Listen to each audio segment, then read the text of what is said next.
I've driven literally hundreds of cars, mostly because whenever I'm shopping for a new vehicle, whether it be new or just new to me, I tend to shop around. Naturally, this can lead to debates with salesmen, which can range from things like it may have a 1964 production date, but if it's got a 289, it's not a so-called 64 and a half Mustang, to the much more common, in what way is it just like a manual? In fact, I've walked out of many a dealership simply because they couldn't even show me a car equipped remotely close the way I'd want it. And this whole we can search other dealerships to find the car you want usually ends up with a result like, yeah, we found one, but it's 1,500 miles from here. And dealers trying to push me in another direction or to an upgrade have often put me behind the wheel of a car that I either had no interest in or simply couldn't afford. But I sure had no qualms about giving them a spin around the block. The most interesting test drives, however, have usually been used cars, which can be entertaining in a lot of different ways. For example, a highly modified 1970 440 Roadrunner with a 4-speed is always entertaining. It's even more entertaining when you downshift and both mufflers explode. An early Pantera is always a fun drive, particularly when someone pulls up to you in a Mustang and challenges you to a race and the salesman's okay with it. Breakdowns can also be entertaining, especially in the days before cell phones. A clogged fuel filter in an otherwise immaculate 1953 Packard turned into an all-day event. My most disappointing used car test drive? A 1968 Chevelle with a 307 and a Power Glide. It was a pretty car and I really wanted to like it, but it was by far the slowest V8 car I've ever driven. My most disappointing new car drive? 1996 Firebird. Not only did the armrest seem to be in the way of operating the manual transmission, but every time I turned right, I hit my head on the window. Well, that, and it was as big as a Bonneville on the outside and as big as a Grand Am on the inside. None of this, of course, makes me anything more than a guy that's driven a fair amount of cars. That isn't to say that my professions haven't put me behind the wheel of a few vehicles. When I was in high school, I worked for a coin machine distribution company, which meant driving a Dodge extended conversion van around the state, occasionally stopping to load or unload equipment, usually an arcade game. And there was a local gentleman that purchased gray market cars from Germany and occasionally needed assistance getting cars to the auction house, which meant driving them. After high school, I was in the Army during a vehicle transition period. This meant getting tested on every vehicle you were qualified to drive, all the way up to the deuce and halves and 5-ton trucks. And the new Humvee was replacing the M151 Jeep, as well as the Gamma Goat and the Mule. But being a 31 Charlie, 05 Charlie, and shout out to Brums Barracks, meant that my normal mode of transportation was a Cuck-V, which transitioned from the Dodge 880 Power Wagons, or 884 to be more specific, to the M1008 and 1028 GMC Chevrolet diesels.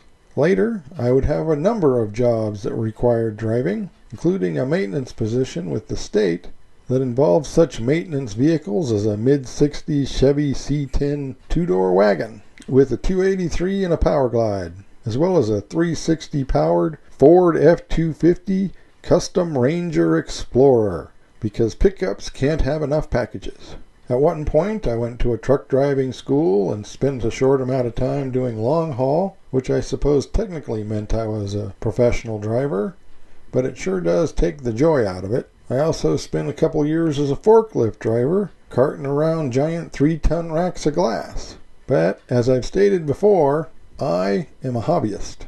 Cars as a hobby can mean a lot of things. As some of you may know, I have project cars.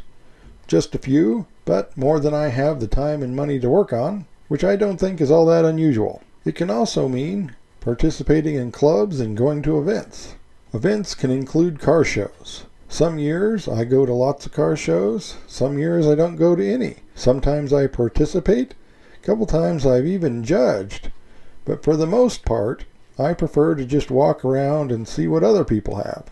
Events can also mean cruises, whether it be an organized cruise or just hitting the gut, or strip, or boulevard, or whatever you generally call it. When I was in high school, This is where I could be found on any weekend night during the summer. Cruising can also mean tours and rallies. It's always a pleasant surprise to come across a classic car tour when you're traveling. I once spent an afternoon helping a guy fix his Aston Martin Mark III that just happened to break down where I had access to tools. Of course, cruising or touring in a classic car is always going to be a bit of a challenge, as they aren't really made for stop-and-go traffic, and many are happier where the roads are bad and the traffic is light. But sometimes cruises and shows mix, which I think is the general idea behind a Cars and Coffee. Events can also mean races, whether it be watching a race or competing in one. From bracket racing at the local drag strip to hitting an autocross in an empty parking lot. And let's not forget the ever-important swap meet. Where else would you find all the car parts you didn't know you needed? I also enjoy a really good museum. And although most rely on public support, some can only be accessed with advanced planning, which I often fail to do. And all this socializing expands your car guy community, which can lead to joining clubs, local clubs and major ones. Clubs can be great for finding like-minded individuals, as well as a huge source of information and often parts and assistance. It often isn't easy keeping these clubs going, or to organize events that members can easily participate in, which is why I really respect the guys that put in the effort to make it happen. I've belonged to a few clubs over the years, both small local ones and major international ones, but currently the only one I belong to is Magnum Mafia, which almost happened on accident.